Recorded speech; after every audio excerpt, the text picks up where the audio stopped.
ఈరోజు చిన్న కథ చెప్పుకుందాం. ఒకరోజు ఒకతను ఇంట్లోనే ఉన్నాడు. అయితే బోర్డు మీద ఇలా రాశాడంట, నన్నెవరు డిస్టర్బ్ చేయొద్దు, నన్నెవరు పలకరించొద్దు దయచేసి అని గుమ్మం దగ్గర పెట్టి డోర్ వేసుకొని ఇంట్లో ఉన్నాడంట. అది చదివిన వాళ్ళంతా వచ్చి వెళ్ళిపోతూ ఉన్నారు. కానీ ఒక మిత్రుడు లోపలికి వచ్చేసాడంట. వచ్చేసి తన్ని హక్ చేసుకున్నాడంట. చేసుకొని ఏమైందిరా అంటే ఏమీ లేదన్నాడంట. నేను బోర్డు పెట్టాను కదా, చదవలేదా, ఎందుకు వచ్చావు నువ్వు అంటే నాకు చదువు లేదు కదరా, కానీ నేను బోర్డు అయితే చదవలేను, నీ బాధని చదవగలను, అందుకే వచ్చేసాను లోపలికి.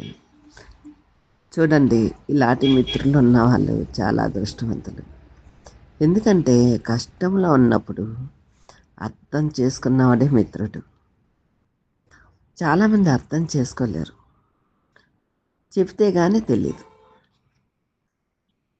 దీనికి అనుగుణంగా చాలామంది మిత్రుల కష్టంలో ఉన్నప్పుడు ఆదరించరు.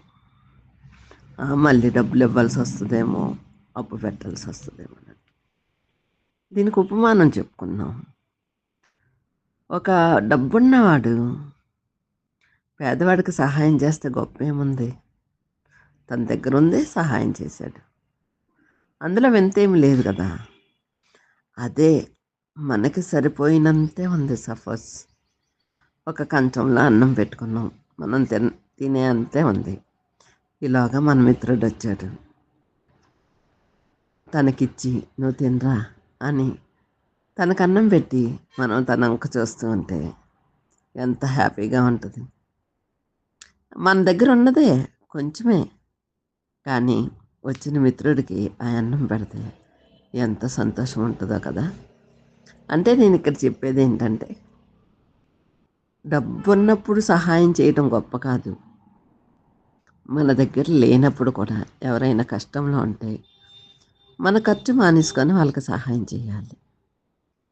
అప్పుడు సహాయం పొందిన వారు ఎప్పుడూ మనకి స్నేహితులుగానే ఉంటారు. ఎవరో కొంతమంది తిన్నది కక్కేసే వాళ్ళు ఉంటారనుకోండి, వాళ్ళ గురించి మనం మాట్లాడుకోవద్దు, ఎందుకంటే వాళ్ళ స్వబుద్ధి కాబట్టి.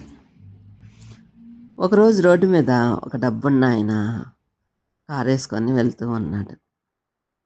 వెళ్తూ ఉంటే అదే రోడ్డు మీద ఒక అబ్బాయి సైకిల్ వేసుకొని వెళ్తూ ఉన్నాడు. వెళ్తూ ఉంటే కరెక్ట్గా ట్రాఫిక్ ఆగింది. ఈ డబ్బున్న ఆయన కారు డోర్ దించి అబ్బాయి వంక చూశాడు. వాడు కొంచెం నీట్గా లేడు. అప్పుడు ఇతను ఏం చేశాడంటే తన షర్ట్ని సరి చేసుకుంటూ అద్దంలో చూసుకొని కొంచెం తల కూడా సరి చేసుకుంటాడు. ఇదంతా ఈ పిల్లోడు చూసి వెంటనే వాడు కూడా షర్ట్ని నీట్గా చేసుకొని అతని కారు అద్దంలోనే వాడు తలను సరి చేసుకొని టీవీగా కొంచెం చేతులు అయ్యి హ్యాండ్స్ నీట్గా మడతేసుకొని ఎప్పుడైతే గ్రీన్ లైట్ పడిందో సైకిల్ స్పీడ్గా తొక్కడం మొదలు పెడతాడు. ఎందుకంటే నేను కూడా ఒకప్పుడు పెద్ద అయ్యాక ఇలా ఉంటాను అని చూపించినట్టుగా దర్పంగా వెళ్ళిపోతూ ఉంటాడు. అప్పుడు ఈ కారులో ఆయన చాలా సంతోషపడతాడు. ఎందుకంటే అదే వయసు తను కూడా దాటొచ్చాడు కదా, ఆ వయసులో తను కూడా అలాగే ఉండుంటాడుగా. అందుకే వాడికి అవకాశం ఇస్తాడు ముందు వెళ్ళిపోవడానికి, అంటే వాడిని గెలిపించడానికి. ఇక్కడ చూసారా అతని మనస్తత్వం. చిన్నప్పుడు నేను అలాగే ఉన్నా, అలా ఎవరి దగ్గరన్నా గెలిస్తే ఎంత సంతోషం ఉంటుందో కదా అని ఆ పిల్లోడికి అవకాశం ఇస్తాడు. ఈయన కారు వేసుకెళ్తే సైకిల్ ఎంత, కానీ కారు స్లోగా తీసుకెళ్తాడనమాట. ఇలా చిన్న చిన్న ఆనందాలు మనం చాలా చెప్పుకోవచ్చు, చాలా సంతోషాలు ఉంటాయి. మన అమ్మ వాళ్ళ ఇంటికి వెళ్ళాము సపోజ్, అమ్మ పక్కన కూర్చొని అమ్మని గట్టిగా హత్తుకొని అమ్మకి 2 ముద్దలు అన్నం తినిపించామనుకో, ఆ సంతోషం వేరుగా ఉంటుంది కదా. చిన్నప్పుడు మనకు అమ్మ తినిపించింది, ఇప్పుడు మనం అమ్మకి తినిపిస్తే ఎలా ఉంటుంది, అమ్మ కూడా మురిసిపోతుంది కదా. అలా ప్రతి మనిషిలోని ఏదో ఒక సంతోషం ఉంటుంది. కానీ ఇప్పుడు ఈ పరుగు పందాల రోజుల్లో అందరూ ఎలా ఉన్నారంటే ఉదయం లెగటంతో ఏయో ఒక ఆలోచనలు, అవసరం లేని ఆలోచనలు. ఎలా జరిగేది అలా జరుగుతుంది కదా. నువ్వు ఆలోచించినంత మాత్రాన జరిగేది మానిపోతుందా? పిచ్చి పిచ్చి ఆలోచనలు, ఏదో జరిగిపోతుంది, ఏదో అయిపోతుంది, ఇది ఎలా చేయాలి, అది ఎలా చేయాలి, ఇవన్నీ ఆలోచించేస్తారు. మైండ్ అంతా డిస్టర్బ్ అయిపోతుంది. చేయాలనుకున్న ఏవి చేయలేరు. అలా కాకుండా మనం నిద్రపోయినప్పుడు ఎలా ఉంటున్నాం? మైండ్ డిస్టర్బ్ లేకుండా ప్రశాంతంగా ఉంటుంది. హాయిగా నిద్రపోతాం కదా. ఆ నిద్రపోయినప్పుడు మనం ఏం చేస్తున్నాం? బాడీ ప్రజెంట్ ఉండదు, మైండ్ ప్రజెంట్ ఉంటుంది, బాడీ ఆబ్సెంట్ అయిపోయి ఉంటుంది. కానీ మనం లేచాక ఏం చేయాలంటే మైండ్ని ఆబ్సెంట్ చేసుకొని బాడీని ప్రజెంట్ చేసుకోవాలి. ఎందుకంటే బాడీ పని చేయాలి. అక్కడ ఏదో ఒక పని ఉంటుంది కదా మనకి, ఆ పని చేయాలి. మైండ్ని కాసేపు ఆబ్సెంట్ చేయాలి. ఎందుకంటే రాత్రంతా మైండ్ ఆబ్సెంట్ అయ్యింది, మైండ్ ఫ్రెష్గా ఉంటుంది. మైండ్ అప్పుడు దాకా పని చేస్తుంది, కలలు కంటుంది కదా.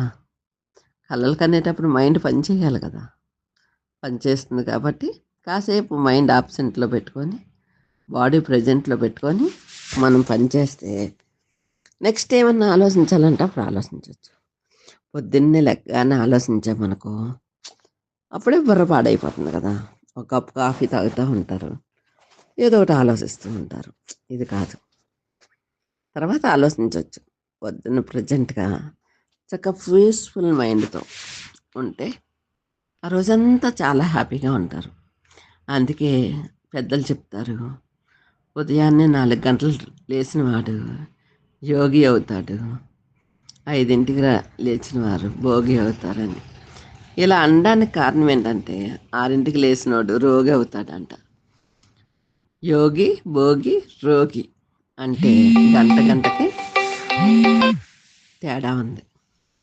మనం అర్థం చేసుకోవాల్సింది ఏంటంటే యోగము అంటే మనం ప్రార్థించుకోవటం, దేవుని కృప పొందుకోవటం, దానివల్ల మనకి మంచి జరుగుతుంది. భోగము అంటే సంపాదన, 5ంటికి లేచిన వాడు సంపాదించుకుంటాడంట. రోగము అంటే శరీరానికి అనారోగ్యము. ఇవన్నీ మనం నేర్చుకుంటే చాలా తెలుస్తుంది. కానీ ఉదయాన్నే దేవుని కృప పొందుకొని మనం ఏ పని తలపెట్టినా ఆయన స్తుతించుకుంటూ ఆయన కీర్తించుకుంటూ పనులు చేసుకుంటూ ఉంటే ఆ రోజు చాలా హ్యాపీగా ఉంటుంది. శరీరం ఎప్పుడు బాధిస్తూ ఉంటుంది, మనసు ఎప్పుడు నిర్మలంగా ఉంచుకోవాలి. శరీర బాధలకి మనసు నొగ్గకూడదు. మనసును లొంగదీసామంటే అది జబ్బుగా మారిపోతుంది. మనం జబ్బులు తెచ్చుకోకూడదు. అనారోగ్యాలు, జ్వరాలు, దగ్గులు ఇవన్నీ కామను. శరీరానికి శరీరం అన్నాక మనం తినే తిండిలో ఏదన్నా వ్యర్థాలు పడకపోతే, తాగే నీళ్లు మంచివి కాకపోయినా, లేదా నీళ్లు సరిగ్గా తాగకపోయినా శరీరానికి బాధలు వస్తూ ఉంటాయి. దీన్ని మనం మనసుకు చేయకూడదు. మనసు ఎప్పుడు ప్రశాంతంగా ఉండాలి. మన ప్రశాంతత మనల్ని ఎక్కడికైనా తీసుకెళ్తుంది. ఒక స్నేహితుడు, మంచి స్నేహితుడు మనకుంటే మనం ఎలా ఉంటామో మన ఆత్మ కూడా మనకు స్నేహితుడిగా ఉండాలి. ఆత్మ చెప్పిన సంగతులు మనం వినాలంట. ఎలా వినాలి అంటే మనం మంచి మార్గంలో నడవాలంటే ఆత్మ మనల్ని హెచ్చరిస్తూ ఉంటుంది. నువ్వు ఇలా వెళ్ళు, ఇలా వెళ్ళకు, ఇది మంచి కాదని వినాలి ఖచ్చితంగా. ఇది చెయ్యొద్దు, నువ్వు చేసేది తప్పు అన్నప్పుడు అది మానేయాలి. అప్పుడే మనం ప్రశాంతంగా ఉంటాం. చాలామంది అనుకుంటారు మేమే గొప్ప, మేము ఏదైనా మాట్లాడగలం, మేము ఎవరితోనైనా మాట్లాడగలం, మేము ఏదైనా సాధించగలం, మేము ఏదైనా చేయగలం, మా ఎంత గొప్ప వాళ్ళు లేరు, మాకు డబ్బు ఉంది, మాకు అధికారం ఉంది. ఇవన్నీ కాదు, డబ్బు అధికారం మనిషిని బలపరచలేదు. కానీ మనం ఎలా ఉండాలి అంటే డబ్బుని మనం సంపాదిస్తున్నాం కాబట్టి డబ్బుని మీదేసుకోకూడదు. అలాగే శరీరం బాధేస్తుంది కాబట్టి శరీర బరువు మనం ఎత్తుకోకూడదు. మనసు పదిలంగా ఉంచుకుంటే ఎటువంటి అనారోగ్యమైనా సరే మనసు దృఢంగా ఉంటే అనారోగ్యం పాడైపోతుంది. పాడైపోయిన అనారోగ్యం కూడా బాగుపడిపోతుంది. మనం ఎల్లప్పుడూ కూడా చేయాల్సింది ఏంటంటే ఆరోగ్యాన్ని పాడు చేసుకోవటం కంటే ఆరోగ్యాన్ని బాగు చేసుకోవటం నేర్చుకోవాలి. అంటే మన మనసు పదిలంగా ఉంచుకోవాలి. మన మనసు ప్రశాంతంగా ఉండాలి అంటే మనం దేవుడి వాక్యం చదువుతూ ఉండాలి. అలాగే ప్రార్థన చేసుకుంటూ ఉండాలి. మనుషులతో మాట్లాడేదానికంటే దేవునితో మాట్లాడితే మనకి మంచి జరుగుతుంది. దేవునితో మాట్లాడటం అంటే ఆయనే మన ఆలయంలో ఉన్నారు కదా, మన అంతరంగంలో ఉన్నారు కదా, ఆయనతో మనం మాట్లాడుకోవచ్చు.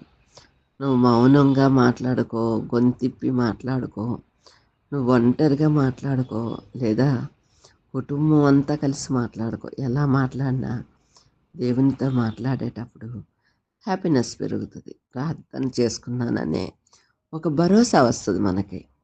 బలం, శరీరానికి బలం వచ్చేస్తుంది అనమాట. దాన్ని బట్టి మనం ఏం చేస్తామంటే ఏదైనా సాధించగలమనే ఒక పట్టుదల వస్తుంది. ఈరోజు ఏం పని చేయాలి అని ఒక ఆలోచన వస్తుంది. టకటకా చేసుకుంటూ వెళ్ళిపోతాం. ఇంక బడలి కనిపించదు. శరీర కష్టానికి కూడా అది మనం పెద్ద లెక్క చేయం. మెడిసిన్ వేసుకోవాలని ఉండదు. దేవుడే మనకు పెద్ద మెడిసిన్ అనిపిస్తుంది. ఇలా మన మనసుని దృఢపరచుకోవాలన్నమాట. అనేక మంది చెప్తున్నారు, అది తినకూడదు, ఇది తినకూడదు, ఇది తినాలి, అది తినాలి. కరెక్టే, వాళ్ళు చెప్పేది వాళ్ళ మట్టుకు కరెక్టే. వాళ్ళు ఏదో తెలుసుకొనే చెప్తున్నారు. కానీ మన శరీరం చెప్తుంది మనకి ఏది తినాలనిపిస్తుందో. మన మనసు చెప్తుంది అది తిను, ఇది తినని. శరీరం అంటది అది తింటే వెయిట్ పెరిగిపోతామేమోనని. రెండింటి మాట వినాల్సి వస్తుంది ఒక్కోసారి. ఒకటి శరీరానికి పడదు, ఒకటి మనసుకి పడదు. అంటే మంచి అని మనసు అంగీకరిస్తూ ఉంటుంది, చెడును అని శరీరం కోరుకుంటూ ఉంటుంది. ఎందుకంటే నాలిక రుచి కోరుకుంటుంది కదా, అలాగే. కానీ మనం మనసు ఏది కోరుకుంటుందో అది ఏది మంచో చూసుకొని అది తినాలి. నేను ఈరోజు మనసు కోసమే చెప్తున్నా. ఆ స్నేహితుడు హత్తుకున్నాడు కదా, హత్తుకోగానే ఆ మనసు అంగీకరించబడింది. వెంటనే తనకున్న బాధ అంతా తగ్గిపోయింది. తను బోర్డు ఎందుకు పెట్టాడంటే తన మనసు బాగోలేదు. కానీ ఫ్రెండ్ వచ్చి హత్తుకోగానే మనసు కుదుట పడిపోయిందంట. చూసారా, మనం కూడా దేవుణ్ణి హత్తుకొని ఉండాలి, దేవునితో ఉండాలి. దేవునితో ఉన్నప్పుడు మనం కూడా చాలా తేలిగ్గా ఉంటాం. Thank you friends.